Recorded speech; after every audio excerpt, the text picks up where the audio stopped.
Today on the Three Putt Podcast, Aaron Snyder returns to join Ty, and we bring in Andrew Lally from Enjoy Golf to discuss our three topics: our dream foursomes, ranking the majors, and the TGL. What do we like, what don't we like, and what could they do better?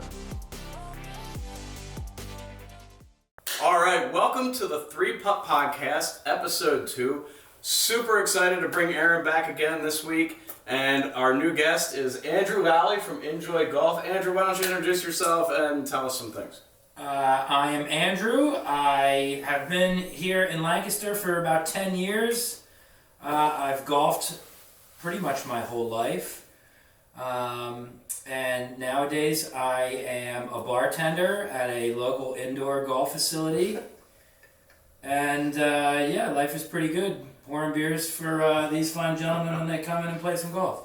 I think he's understating it a little bit. Thank you. Andrew owns Enjoy Golf, which is the premier indoor simulator in Lancaster, with a fantastic bar that you partner with Cartel Brewery, correct? Cartel Brewery, they give us some help. And have a bunch of TrackMan simulators. It's a really great time. Some guys rip screens up, but he fixes them pretty quick. If you haven't been to Enjoy, you need to go in and check it out. It's awesome. Tons of courses, TrackMan technology. It is the reason that guys are getting better at golf in Lancaster County, because they don't have to put their clubs away in the winter. Like last week, we're going to go through 3 topics. We'll talk about those 3 topics for 10 to 15 minutes. Maybe we run a little long, who knows. But we are going to start today with my topic, since I went last time. And that is your premier foursome. If you got to pick a foursome to play with, the 3 guys that you would want to play with, I think I'm going to break mine down into 2 separate categories. I'm going to have one that is a little bit more on the sentimental side, and I'm going to have one that is just a dream foursome. And the funny part about that is the sentimental side kind of drops over into that dream foursome as well. So I'm curious, Aaron, do you have one right off the top of your head? Yeah, I want to get this out of the way early. Tiger Woods. Right. Tiger Woods has to be in your dream. Foursome. Like, he's got it. Just roll out to the Genesis this week, or this upcoming week. Torrey Pines, here we come. So I think I agree with that. In my non-sentimental pick, Tiger Woods is definitely one of those guys. Just golf traditionalist, I think it'd probably have to be Jack. I think that'd be fun. But it'd be cool if it could be Jack in his prime, Tiger in his prime. Sure. Yeah. Heck, I'll carry the bag. I don't even need to play. But I think that would be a lot of fun. And my third for the non-sentimental situation, I've just always been a Jordan Spieth guy. He's super relatable. I think he's the most left-handed right-hander I've ever seen in my life. Just really one of those guys as a lefty golfer that I watch, and I'm like, you should be left-handed, man. You're talking to the ball, and it's still good. So those would be my 3 for the guys that are out there that I think it'd be a ton of fun to roll it out with. Maybe we throw a third topic in here, too. Famous people. So I just did 3 PGA players, then we'll do a sentimental one, and then famous people you'd like to get on the course with that golf. Oh, I was already including that in my dream. Okay, all right, rock and roll. So mine would be Tiger. That's like the given. Any way you want to mix it up, Tiger's going to be in there some way, some shape, some form. Second would be, as a guy who aspires to be somebody on YouTube Golf, Wesley Ryan. Like, not only is he a really good golfer, obviously at PGA, he's won the PGA, but you're telling me a round with that guy wouldn't be so much fun. Like, he just seems like a ton of fun to be around, the heckling, the talking trash. I love it, but he does it in a tasteful way where it's still fun. And then I have 3 that I've gone between outside of those 2. And it's been, one, you're not going to like Ty. Greg Norman.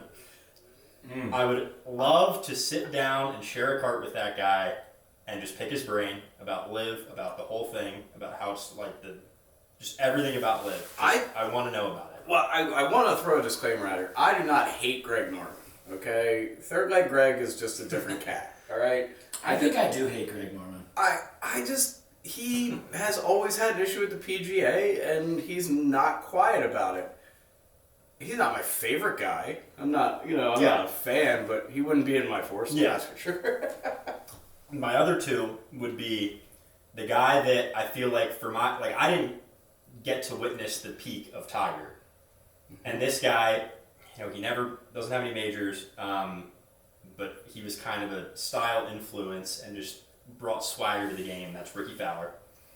So for my generation, he would be a big one for me. And then the other one would be, I've gone on record, and I will go on record as many times as you want, saying that LeBron is so much better than Michael Jordan. But Michael Jordan would 100%.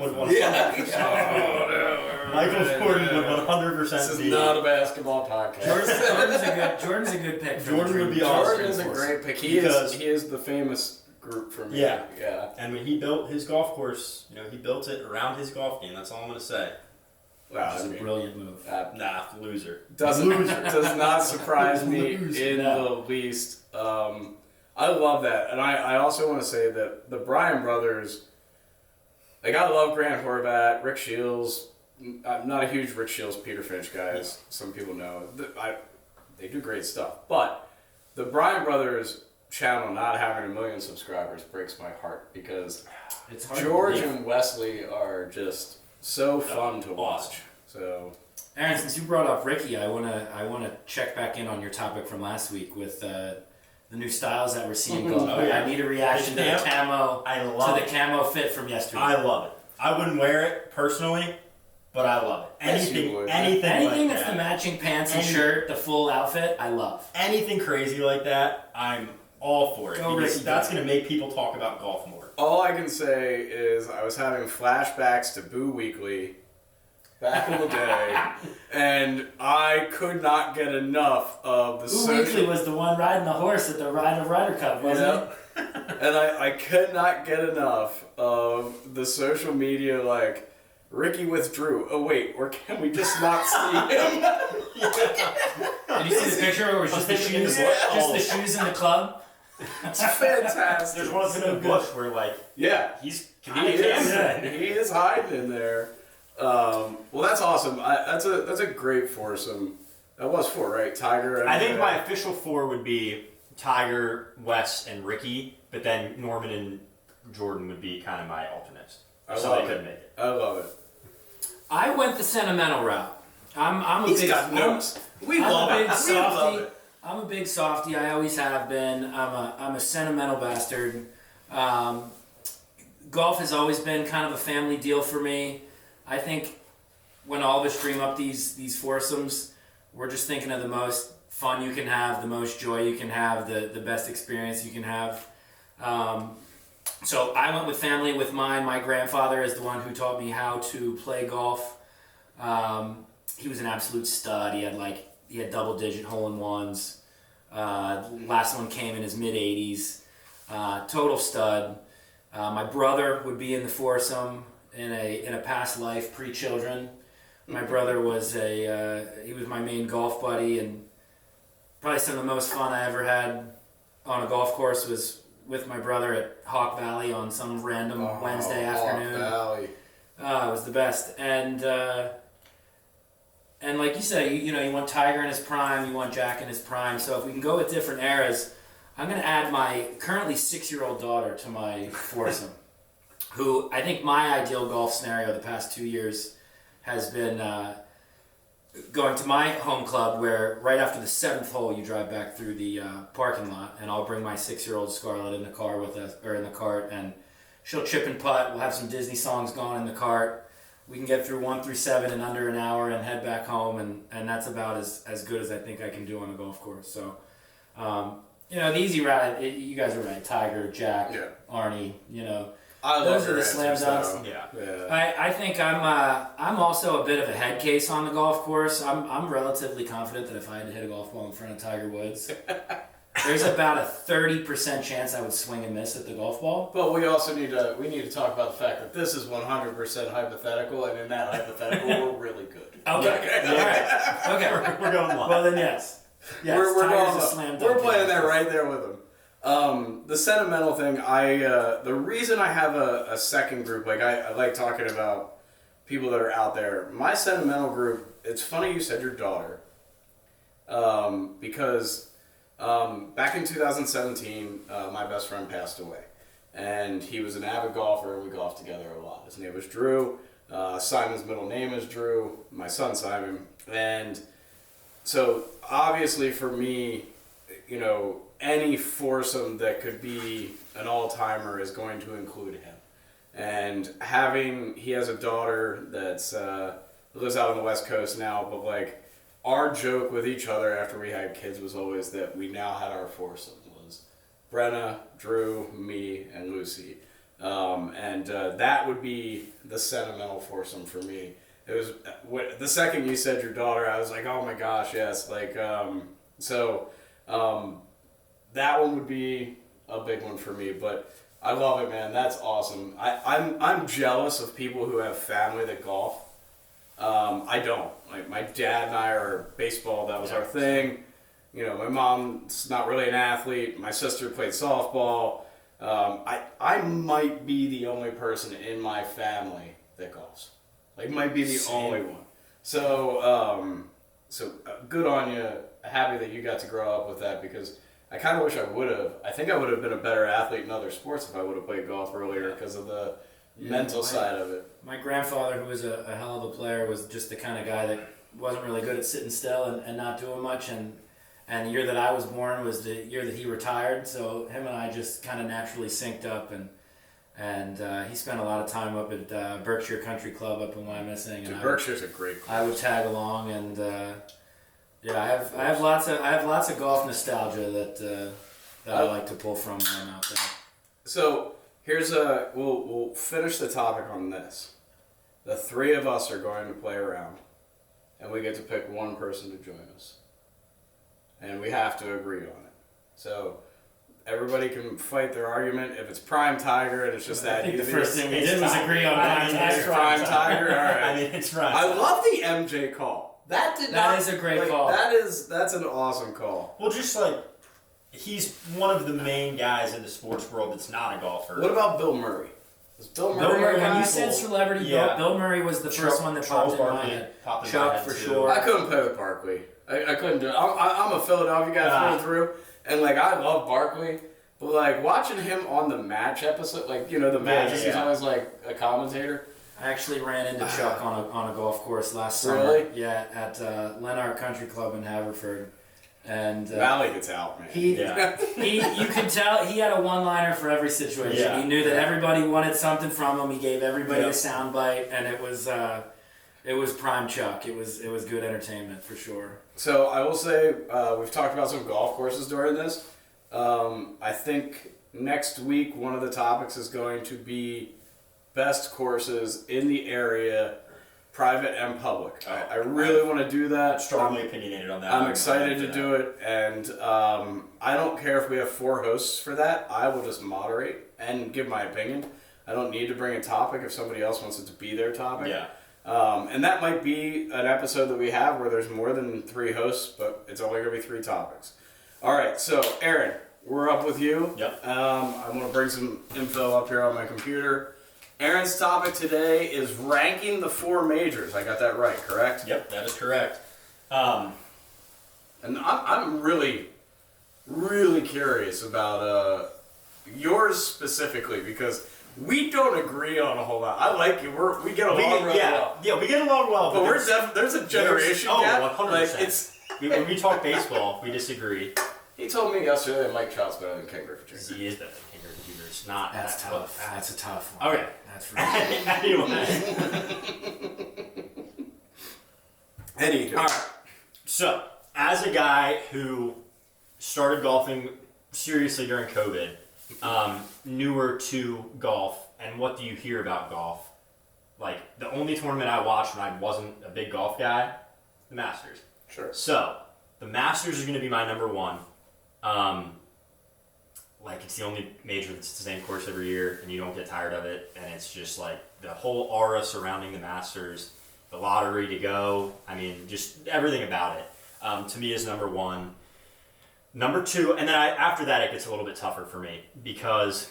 So I will tell you my fourth, and that is because one person ruined it a few years ago for me, and that's the British Open, and Brian Harman ruined the British Open for me. Easy.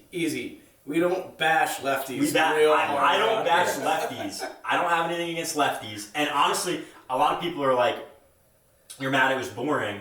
I'm not mad it was boring. He was better than everybody else that week. Like, by a lot. It wasn't even close. But, dude, hit the golf ball. Like, that, so for me... Yeah. It was rough. And that just, for me, the British Open has a bad taste in my mouth because of that. It's not the tournament's fault, but that's just, if I'm picking and choosing... That's why it's fourth for me. So this episode is the one that's going to go nuts because you keep calling it the British Open. We did this in a pool. Oh, did we do this? Oh, really? We talked. Well, no, It's the Open Championship. The Open Championship. Yes. Okay. Oh, we got killed. Oh, really? We did a podcast previously called the Pull the Pin podcast, and we were talking about majors. And every time I called it the British Open, we got some sort of either Twitter comment, Instagram comment on the live feed. Yeah, it was like that. I was like, ouch, okay. I am so sorry. That's a hand up. Hey, that's what I've always called it. I'm kind of glad you did. Maybe we'll Yeah. And then 2 and 3. 2 has to be the U.S. Open for me. I obviously Tiger has the super famous one at Pebble. Yeah. I didn't get to watch that. I was less than a year old when that happened. We did a drunk podcast on that. Really? Me, Tommy, and Matt. There's a really cool podcast. It's called it's like Drunk History, but they do it for sports. And we got banged up bad and told the story of the 2000. 2000. Yeah, 2000. Yeah, 2000 US Open. Star of the Tiger Slam, right? Yep. Yeah. But yeah, so year the after U.S. Payne Open. Stewart passed away. Yeah. But the U.S. Open for me, Brooks winning it back-to-back years. Gary Woodland winning was awesome. Or was that the PGA or was that? No, Gary was the US Open. I remember watching that. That was at Pebble awesome. again, right? Yep. Yeah. I've got them all up here. Well, the one in LA at LA Golf Club, we don't have to remember. But and then PGA would fall into third for me. I almost said players. That would have been really bad. Fifth major. When the players are number 3 would have been a hot take. Right? Yeah. I love the players. Oh, I love the players too. Right there above the British Open. Yeah. But yeah, so my official list would be Masters, U.S. Open, PGA, and the Open Championship. Would be my official 4. So can I have to ask before I let Lally put his take on this. Like the Open Championship, British Open, whatever you want to call it, has been around since 1860 when Willie Park Sr. won it. And then old Tom Morris just went nuts for a bunch of years. And then young Tom Morris went really nuts. I mean, you have the oldest golf tournament in the world ranked 4th out of 4 majors. And it's just because of Brian Harman? No. Okay. I need more. Like, it can't just be because of the lefty that takes a long time to hit. I think it's more of just when I first got into golf and first started like actually sitting down and watching golf tournaments, it starts with the majors. Mm-hmm. Masters will always be number 1. But then it's just, you hear and I think more of when I think of golf, I think of super green grass and, bright blue skies. That's fair. And a classic finish, like a really nice day finish like that. Like, I don't think of, gloomy British weather. And that's not, maybe if I was the most American thing. Yeah. Oh, yeah, absolutely. And maybe if I was from there, like, I'm sure it would be completely different. But just, I feel like as somebody who got into golf more recently, that's just not what I first got introduced to. So just, I think order-wise, that's kind of the last thing that I was really watching. Well, and I have the Open 4th on my list as well. And I think part of that just something has to be 4th. Sure. There's four great tournaments. Yeah, I don't want to say. I don't want to say. We're not saying it's a bad tournament, well, but something has to be fourth. He is. He kind of But- did. I'm It's saying called Brian a Harmon. British. The Brian Harmon was a bad. That was a bad tournament. But I agree. It looks really fun. I think the venues look incredible, but it looks. It doesn't look. It is a very different style of golf, and it is the style of golf that I have the least amount of experience with, relatability to, and I think an argument could be made that that is a good thing, and that should earn its way to higher on the list. That it's that is different. Different is good, but I kind of had a similar thought that it's not as close to the golf that I picture. And that's what dropped it down to number 4 on the list for me. I had the same line of thinking as my number 1 pick. What else is there to say about the Masters? It's the first one. We're chomping at the bit after a long winter, and the Masters comes. It's the pageantry. It's the whole thing, and I mean, it's just an electric factor. There's nothing that you can't love about the Masters. But what I think might be my hottest take of the night is I'm here to make a case that the PGA Championship is the second best major. I don't dislike that at all. I think the PGA produces great champions. I wrote down the last 14 PGA champions: Xander, Brooks, JT, Phil, Morikawa, Brooks, JT, Jimmy Walker, Jason Day, and Rory. Take Jimmy Walker out of there. Jimmy Walker's one outlier in a 15-year span, and that is a hell of a list of champions. I think it also, along the lines of producing great champions, Tiger, Jack, both of them had, of their individual majors, they both won the Masters the most times. But for both of those guys, the PGA was their second most. So I think the PGA has contributed to the greatest history that the game has in a pretty substantial way. And also, Wanamaker. Wanamaker's a big-ass, shiny trophy. Yeah, it's an awesome trophy. Yeah. It makes the claret jug look like a little shot glass. I mean, it is a big, heavy, substantial trophy. It's the closest thing to golf has to the Stanley Cup. Yeah. I love that comparison. I think there's something to be said great for a comparison. big, heavy, shiny trophy. And the PGA has that. Selfishly, I also put the PGA pretty high on my list. I went to Valhalla last year for the PGA. Me and a group of guys rented some RVs and road tripped out there. We ended up being there the day that Scotty got arrested, and we were right in the middle of the Free Scotty frenzy. And I mean, you want to talk electricity? I'll always have a special spot in the PGA. Ever since then, so I'm going PGA at number 2, and then obviously that makes the U.S. Open slide into number 3. Elite venues, the cathedrals of the game. We're talking Pebble, Marion, Wingfoot, Shinnecock, Oakmont. The real cathedrals of the game of golf are the rotation for the U.S. Open. So there's a lot to be said for that as well. They're 4 great tournaments. It is not easy to rank these in any order. I'm gonna be the one guy who does not have the Open Championship as 4th. Something about history, and I have not played a lot of golf on courses with you guys at this point. Yeah. That will change. For whatever reason, links golf makes sense to me. My best rounds as a golfer are on links courses. Links in Gettysburg or something? Donegal Highlands is a links course.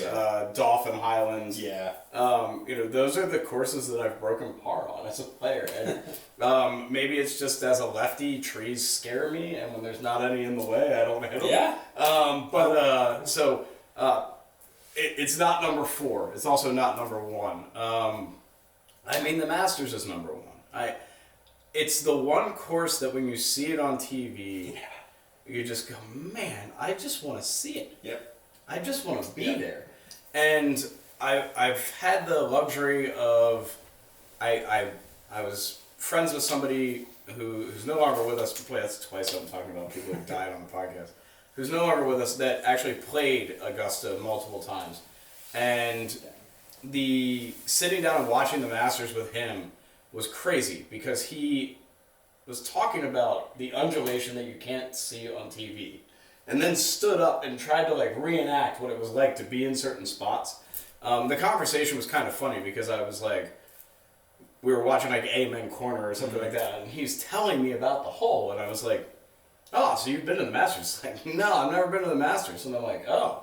He's like, but I've played Augusta like 8 times. And I'm like, boy, wow, all right, so you're way cooler than me. Understood. But, you know, then he just starts talking about like the undulation changes and like some of the stuff that you can't see on TV where the ball is literally in the middle of the fairway and still 2.5 feet above your feet or below your feet. And you're in the fairway. And like to hear guys like Tiger and Jack just master that course with that type of situation. Like, what is the greatest thing about playing at Enjoy? The lie is always flat. Flat and square. Always, right? Like, you're always lined up. It's always flat. Yep. And the grass is always short. Links courses for me are the ones I score best On at the sim, yeah. because I hit it as far as I possibly can, Right. and it doesn't matter where it goes because it's flat. yeah, so obviously I'm just echoing everybody. The Masters is where I'm going with number 1. Number 2 for me is the Open Championship. It is. I love the history of it. I love the fact that it's that old. I love the fact that you got to fly across the pond and back in the day take a boat across the pond. Right? I love that the claret jug is this stupid looking trophy that you can drink beer out of. Yeah. I love that like random people win it in random ways. Like the way Spieth came back and hit a ball up over grandstands to win it. That was awesome. Like just there are moments of that tournament where like the video of when it's crap, I forget, but the wind is blowing so hard. And like you're just like, how's the ball moving forward? Yeah. Right? And so I think that's awesome. I love that. I love that you can go super low, but the next day the whole thing weather can change and you can you're hoping to shoot par. So that's number 2 for me. So a little bit of a discrepancy with the other 2 guys. I'm with you on the PGA Championship. I think it's like the coolest tournament. It gets a good time. I'm getting there. Hey. It's a great tournament, great winners. Oh, this is him letting me down soft, I think. What's that? I said, is this you letting me down soft? Oh, no. It is number 3. Okay. It is number 3 for me. I hate the U.S. Open. Whoa! What a take. What? And when I say I hate it, it's still better than like any like regular like the Century or something. Right. Yeah.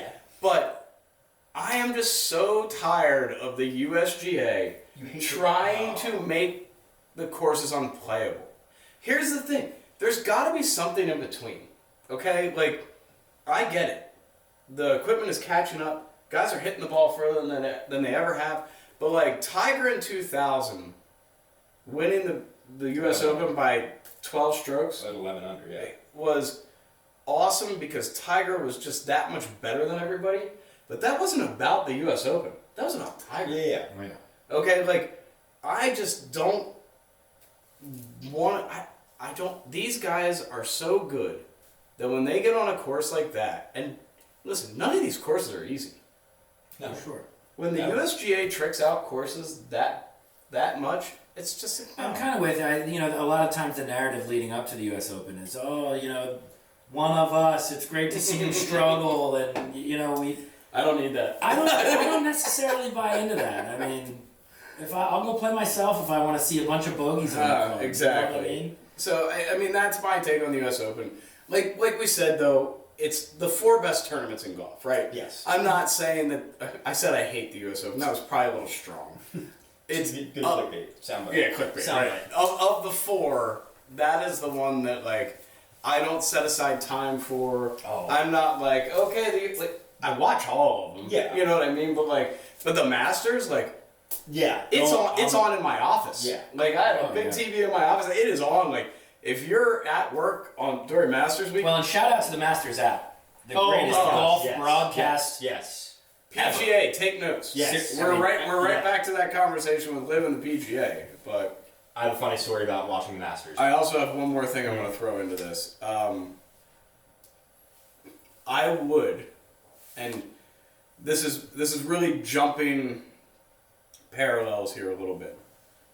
I would rank the Ryder Cup right after the Open Championship. For if you're going to make 5 different tournaments, I'm watching the Ryder Cup over the PGA or the US Open. I would personally argue Ryder Cup right below the Masters. I think I would put it at number 2. I would put it at number 2. I mean, Ryder, what's more? You guys obviously Ryder do Cup. not like the Open Championship as much as I do. You're a purist. Yeah. Well, and Something to be said for that. also, I need to bring up the fact that like most people aren't up at 3 a.m. I am. So like, I do love the early bird. the Open Championship for me, that is a good when I wake card. up at 3 a.m. and there is something on the TV that I can not watch, just I am something. excited. Not just something. Well, yeah, a golf. but that's what I mean. Yeah, like, okay, that's all. Yeah, that's awesome. So, anyway. Quick note about the Masters. For those who don't know, I pitched in college, so I was a closer at Shepherd University. Stud! And we weren't good enough to have a closer. I was a back end bullpen guy for Shepherd University, but no. So our series got pushed back. They were normally Friday, Saturday. It was Saturday, Sunday. It got pushed back because of weather or something. Now our games were double headers. Masters Sunday. I'm not missing the Masters Sunday so I can pitch in a game against Kutztown. Like, I'm not doing that. I'm not missing Scotty Scheffler go back to back. I'm hearing some weird not team guys stuff coming from That weekend, I was very open about not being a team guy that weekend. But anyway, I went in the game on Saturday, the first game of the doubleheader on Saturday. And normally I was like a 20 pitch max guy, like not going to throw more than that. And I told my coach, I feel great. Let me go. So I worked my way into pitching like 5 innings that day, so I knew I couldn't come back the next day. Showed up to the next day at home, shorts on, no jersey, no cleats, phone right here, sat in the bullpen, watching the Masters the entire time. As a former bullpen guy myself, do you know how upset I am that smartphones didn't exist when I was in college? Because, dear God, do you know how many different tricks I can do with a sunflower seed or a baseball because of just sitting in a bullpen? Anyway. Yeah, that's my Masters story. I have a good Master story. It's quick. Everyone remembers where they were when Tiger won In the 19. 2019 Masters. Where I was when Tiger won the 2019 Masters was in the center field bleachers at Fenway Park. And when it came down to the last 2 holes, they put the Masters No way! on the center field screen. That's awesome. And it was a scene like I have never been a part of before. It Yeah, was that's also my incredible. daughter's first time at Fenway Park. Oh my! So she will always know what her first day That's at Fenway was because it was the day that Tiger won the 2019 Masters. It was quite a day.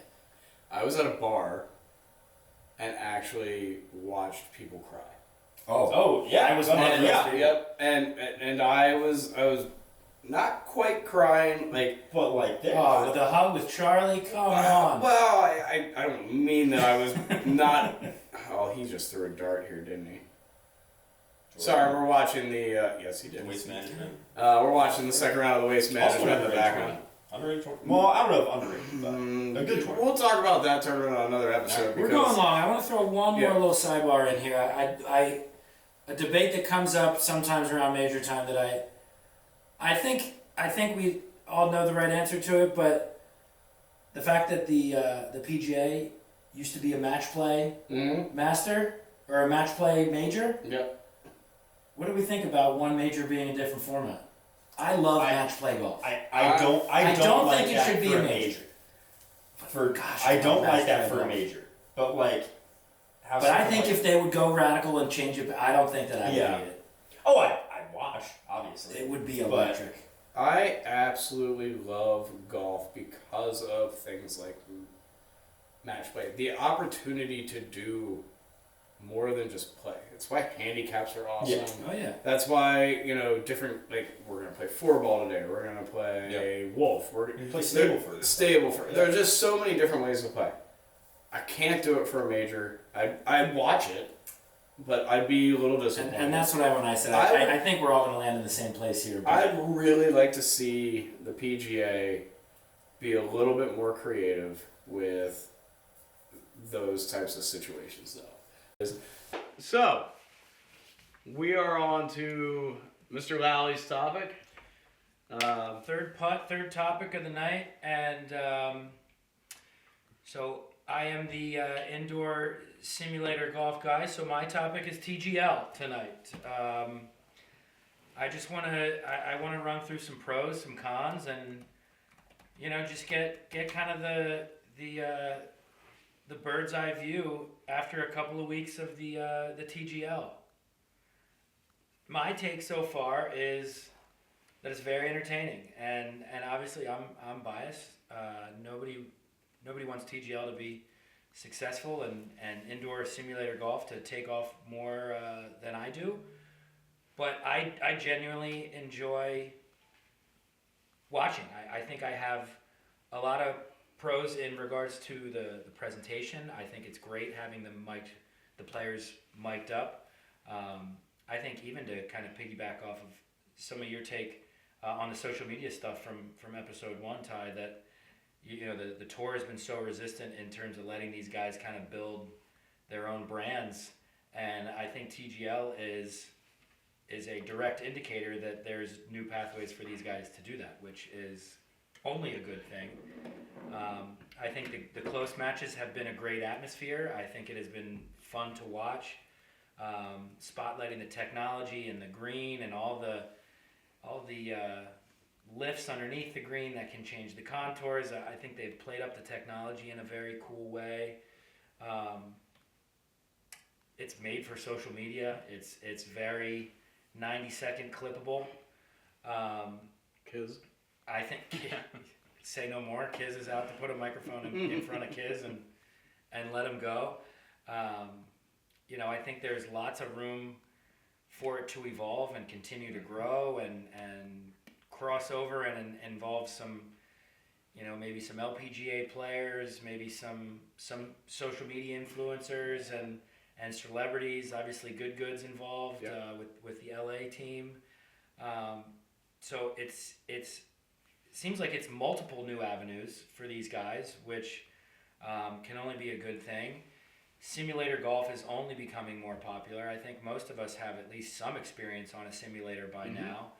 And I certainly have a criticism or two, but I think the general feeling from my seat is that it's been a positive thing for golf so far. So I'm gonna jump in here. So I agree. And last week my topic was how I think the PGA Tour is not capitalizing on the YouTube boom. I like it. I've watched it. We just talked a little bit during a little break that this is the first week that we didn't watch, a couple of us. But this is so PGA Tour. We're going to do our own thing. We're not going to buy into what everybody loves. We're going to make you love what we want you to love. Now, I like it. But it's so PGA Tour. And I mean, the tech is amazing as far as like the green undulating and the bunker lip and hitting off of actual grass inside. We're at SoFi Stadium, which is a beautiful complex.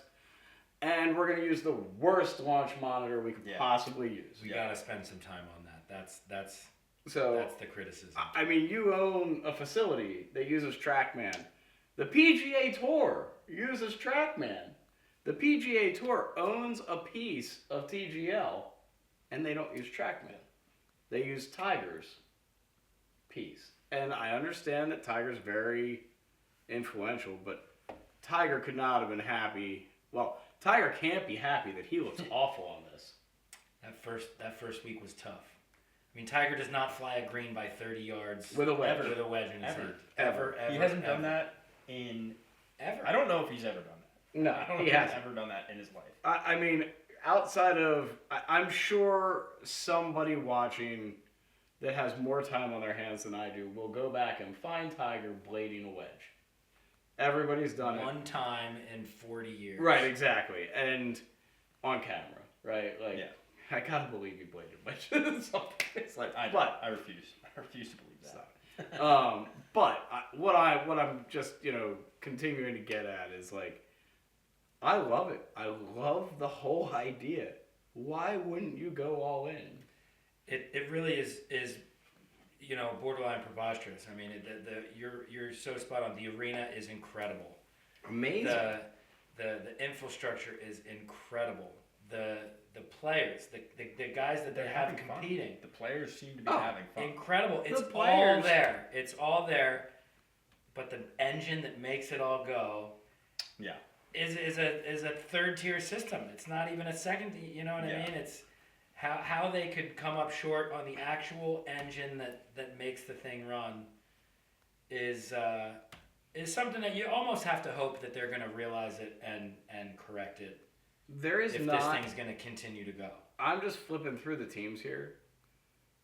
There is not a team, except that one, that doesn't have top-notch stars on it. And this team has a couple of top-notch stars. Ludwig is on his way. Shane Lowry's a likable guy. I'm looking at all the teams here, and we've got the Bay Golf Club up, and having Minwoo Lee, Wyndham Clark, Ludwig Aberg, and Shane Lowry. All phenomenal players. But like then when you look at New York Golf Club, they've got Jupiter Lake should never lose. That team should never lose. It's Kisner, man. No, sorry. No. Sorry. Boston should never. It should be Boston and Listen, also, I gotta tell everybody something. Keegan Bradley's mustache is awesome. Needs incredible. to it's be awesome. Celebrated. It needs to be never shaved. If that thing doesn't show up at the Ryder Cup, that's my captain. That's my captain. My captain. Keegan P.I. for God's sake, okay? Magnum P.I.'s got nothing on Keegan Bradley's mustache right now. I'll follow that guy in the battle anytime. Yeah. That is a war captain's mustache if I've ever seen it. But you're right, Boston Common Golf Club. To have Keegan Bradley, Rory McIlroy, Hideki, and Adam Scott on the same team. I mean, that team should not lose ever. But I mean, even like Atlanta, like to have Justin Thomas, Patrick Cantlay. Billy Horschel's good on a simulator because I liked Cantlay because Cantlay was the only one that had a strategy around the hammer. You could tell that Cantlay had thought it out. Yeah, he had a very verbalized, intentional. If you're tied or if you're winning and you have the hammer, there's no reason to ever use it and give it to the other team. And provide them the opportunity to catch up 2 points at a time. He was the only guy that seemed to really have a thought-out strategy around the hammer, which is obviously an interesting point about it. I wonder how. Not to jump topics real quick, and this is going to be a topic on another show. Lucas Glover's comments. That's exactly what I was just about to say. On aim point, I've got a couple buddies. I wonder if some of this guy's teammates are. He doesn't use a glove. He's a weirdo. Lucas Glover? Yeah. He's absolutely a weirdo. But, like, he's been really good the last couple of years. And, like, putting has always been his bugaboo. So for him to come out and say that, like, aim point, like, statistically does not show any better. I'm not an aim point guy. I am the most feel athlete putter you'll ever meet. When I watch guys do aim point, I'm like, you guys are making this so much harder than it needs to be. Like, just stop. It's like shooting a basketball. Like, you don't sit there and go, it's 33 feet from the basket. You look at it and you let it go. Just do that with your putts. I refuse to. Yeah, but there's that's a whole other topic. There's a whole other I don't want to go in the weeds here. You can get as much time as you want in golf. Why would you not take that time to get as much information as you can get? You can't. There is a clock. Okay, yeah, but compared to basketball though, it's different than the shot thing. Because no, it's not. It is just not. All right, it is. We're gonna fight about this on a different episode. Topic for next week. How do you fix pace and play on the PGA Tour? One thing that I will say about this is I'll be interested to see TGL. I will be interested to see how much people buy into the teams. and whether whether people are actually gonna like have a favorite team and like genuinely root for that team, or whether they're just gonna tune in for good. That's golf. a great point. I hadn't even thought about it because I've watched enough of it that I have no interest in which team I like. Like for me, I am a Sahith fanboy. Like that's my favorite golfer on PGA Tour right now. Cool golfer to be a fanboy of too. I love Sahith. So for that, I just naturally I was like, oh, what team Sahith on? He's on LIGC.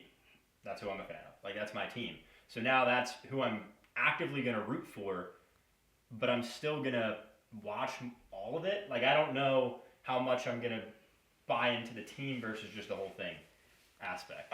And you know what though, like this is the PGA saying, okay, Liv, you have your teams. Yeah. We have ours now too. Yeah, very clearly is that. Yeah. And Liv wins again. Because as much as I like this, Liv isn't playing a different format. Guys are still going out there and playing their own ball. And I like that this gets in 2 hours on a broadcast. Mm-hmm. But it's not going to compete with an entire tour. No, and I don't think it's trying to compete with an entire tour. I do think it's a ancillary. It's an off season.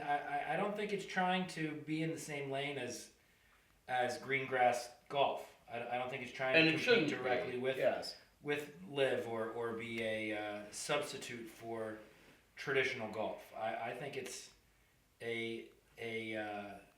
an attempt to get into the non-traditional golf ecosystem, which is growing and growing and growing. So it really is. You know, I do think it is an answer to what Liv has done, and here's our team format thing. But so I do think it's different enough to stand alone, and I don't think it's an apples to apples comparison. So I want to get back to the tech side of it a little bit. I like that we kind of got into the teams, but you know a little bit more about TrackMan than most people that just look at a TrackMan, and you may not know the answers to my questions here, so that's okay too. In the setup that they are doing, I know that TrackMan is an outdoor machine as well. Correct. Right? When I watch these shows, they have, what's the name of it? It's eluding me that they are raising. Flight scope. Full swing. Full swing. Yeah. Thank you. They have like 20 full swing monitors behind them. Okay, when people use TrackMan, it's one unit right behind the person, indoors or outdoors. Like, and you pointed out graphic issues. Like, is there a reason? Is there a tech reason that they think that TrackMan can't handle what they're trying to do, or are they just trying to feed Tiger's company? I have to think it's just trying to feed Tiger's company. I would be of the opinion that there's nothing that TrackMan can't do. Absolutely love that was his answer, because I'm with you. There's nothing that TrackMan can't do. They're the gold standard in that world, and it's pretty inarguable that they are. And when you see Tiger, you know, on the range at the PNC with Charlie, he doesn't have a full swing launch monitor sitting right behind him. TrackMan. But they're the ones that are writing him the checks, and it's his league. So, you know, it's pretty. I think it's pretty clear why that's the system that's in place. But I just have to. But that's sad. It is, and I have to hold on to some hope that eventually they're going to say, if this thing is going to become a thing, they're not going to have a choice. We can't just give preferential treatment to Tiger's sponsor, and we need to actually use the engine that can make this an appealing, believable. Well, I mean, buy-in. TrackMan is, and I'm sorry to cut you off, but TrackMan is getting to the point where, like, I mean, I live in the baseball world a lot, and we were just down at the ABCA convention as a coaching staff, and I stopped in at the TrackMan booth because TrackMan's into the baseball world now too. And I mean, their tech, like when you walk through there, like, and I know I'm kind of switching sports here, but like, there's like Hit Tracks. Oh yeah, There's awesome. Hit Tracks is really cool.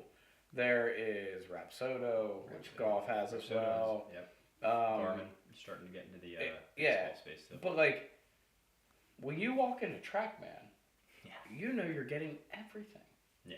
And with baseball, the crazy part about baseball is like TrackMan Golf has like TrackMan U. Like you can go in and like learn about it. They're so in front of themselves that they haven't even done that for baseball yet because their tech caught up so quick that they haven't been able to write the, like the class, right? Like, hey, you want to learn how to read baseball TrackMan? Like, here's the class. They haven't even. That's a terrible, or not. It's gonna go in. Oh, it's gonna go in. Sorry, we're watching a replay of the second round of the Phoenix Open, and Justin Thomas just hit a putt that I thought was coming up 100 feet short, and it's a tap in. So anyway, shows what I know. But I mean, TrackMan just continues to impress me. HitTrax is really cool.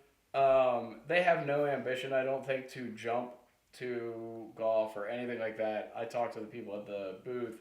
They're making so much money on baseball, like doing HitTrax leagues, kind of like TrackMan Golf, like what you're doing. But when you go to the TrackMan booth, you just know they're the best, and they know they're the best. I mean, I get a unique snapshot of our local golf community, standing around at Enjoy and Tenenbar, yeah, we know. Tenenbar pouring beers. I hear every day, good players especially, once I play on TrackMan, I almost can't play on other stuff. I mean, I have people that drive from an hour away solely because we're the only spot that has TrackMan. It is the best system. And not only the accuracy of the readings, it's the best graphics. It's the most seamless, tee to the ball in the air. It's the way that the putts roll, the way that you can see the undulation of the green. It's literally the best at every aspect of it. And the fact that it's not what they use, it's an unbelievable oversight. It's the fact that what they use isn't even second best. Like GC Quad is pretty. I think it's pretty the quad, solidified. TrackMan 4 and GC Quad are 1A, 1B. Yeah, like it's pretty solidified. The tough part about Full Swing is not too. No. GC Quad is not TrackMan. I agree. GC Quad has to be on the other side of the ball, not behind the ball. So like you take a huge piece of the equation out. Like you can't use GC Quad because if I walk in there or you walk in there, we're gonna have to move the damn thing every time we want to play. Yeah. Oh, I said a bad word. I'm sorry. Not us lefties. Cheers. This guy was gonna tag along. Yeah. Right. But I mean that right there tells me GC Quad's not there, right? I own 2 launch monitors. I own an OptiShot, which is hilarious and fun and a good time. We used to set it up inside at the dance studio at the place I work, and like it swings in the winter, but you're hitting a mush ball because you don't want to hit a real golf ball off of it. Yeah. And then I also have a Rapsodo, an outdoor Rapsodo that you can sit behind your clubs with a phone in. That's actually scarily accurate. They're good. There's a lot of good stuff out there. But all you can really do is hit shots. TrackMan's nuts. It's nuts. Yeah. And that is mind-blowing to me that they wouldn't be using that.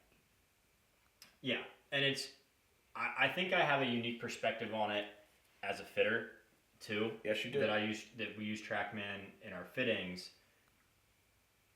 and I've hit enough, or I've heard enough golf shots from enough golfers and golf clubs to kind of know off as soon as somebody hits a golf ball, kind of where it was struck a little bit and kind of what the result of that shot is going to be.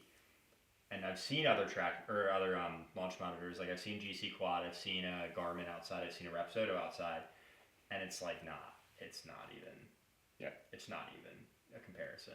I haven't hit the Garmin. Rapsodo, I've done GC Quad, I've played TrackMan. The Garmin was kind of the same thing as the Rapsodo. Like it's pretty good outside. Like we used to hit wedges just in the little commons at college. One of my buddies had one, but like it was pretty good. I mean, it's not TrackMan. Like you're not getting every single piece of data you could ever possibly want, but like I think launch monitors have come a long way as far as accessibility. So But there's a difference in something you want to get set up in your garage or Oh, take to a driving range with your buddies. Great. Oh yeah. Compared to something that's going to be on ESPN 100%. At 9 p.m. in front of millions, 3 million people or whatever it is. So let me ask you, if TGL calls you tomorrow. Oh, Charlie, you shouldn't have said anything bad about Rory. Anyway, TGL calls you tomorrow and says, Andrew, Enjoy is the staple of what we want. What are you telling TGL to change? Is it just TrackMan? Or are there other things that you think TGL could be doing better? That's a great question. It certainly has to start with TrackMan. It has to start with the tech. And when I thought this topic up, and I'm obviously a big fan of indoor golf. I think it's important to sort of circle back to the fact that I do have overwhelmingly positive things to say about the TGL. Mm-hmm. I think it's a great thing. I think it'll grow. I think it'll evolve. I don't think there's a laundry list of wholesale changes they need to make. I think they have a great structure in place, but the engine that makes that move just isn't the right one. And there's got to be a full swing rep or an executive that watches those broadcasts just in absolute dread. Tiger flooring 130 yards. When Tiger flew that green, there was a group of full swing executives in an office somewhere crying, and they knew it was coming. They knew that it was coming, and then it happened, and they have nothing to do about it. And on that, I have a bold prediction for how. I mean, I don't know if it's a bold prediction, but I have a prediction on how the technology will be changed. I think as it gets going and the season gets more kind of competitive and down to the actual competition portion, I think there are enough competitive-driven guys, like even Tiger in his not, prime, obviously, but I think there are enough guys that are competitive enough that there's going to be an important shot that reads wrong, like, I don't know who might be, Rory. Well, no, I mean, listen. You can say Tiger not in his prime, but you cannot say Tiger not in a competitive. Oh no, and that's what I was going to say. Like I mean, there is going to be a situation coming up that like there's going to be a time where there's a big shot, a big important shot that's hit by somebody, and it's pretty clearly read wrong, and that's going to be a Tiger or Rory that's kind of there's no quicker way to delegitimize the entire thing. Yeah, they have a great infrastructure in place. Yeah, but the main piece just isn't there, and there's no faster way to lose interest is for people to be like, these aren't even what you're showing me on the screen isn't even what's happening. Yeah, they gotta get it right. They gotta find a way to get it right. I think the only thing that I would change at this point, and how long is the season gonna run? Do we know? Like I should have. To be honest, I think it's the regular season is like a round robin situation. I think everybody's gonna once. I think next Monday there's 3 matches. I think it's on like all day. Okay. And I know they said on one of the commercials that that's the start of like the playoff push. March 25th is the end. Or no, the regular season ends on March 4th. So March 4th to the 25th will be playoffs, I guess. And I think 4 of the 6 teams make the playoffs. But there's a triple header on Monday. Yeah. So my thing there is like, I don't think they'll change this year. I don't think so either. And I think that they need to expand on.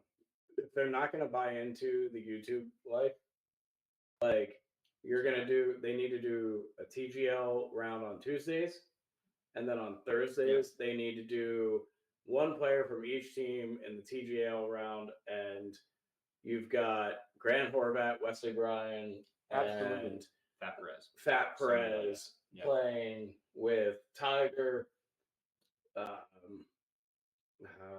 And then let's get Nelly Corda in there. Let's get Brooke Henderson. Absolutely, yes, 100%. Let's get Charlie Hall in there. Absolutely, I love Charlie. Who doesn't? So, all right, I think we've we've sank all 3 of those putts. No 3 putts tonight. Thank you to Andrew for being here today from Enjoy Golf. Thank you from Aaron from Pull the Pin for being here back-to-back weeks. That's right. And I'm so sorry. Yes, he's also pouring beers and Enjoy as well. Yeah. And we'll be back next week with 3 new topics, and who knows who the hosts will be. But thanks for watching.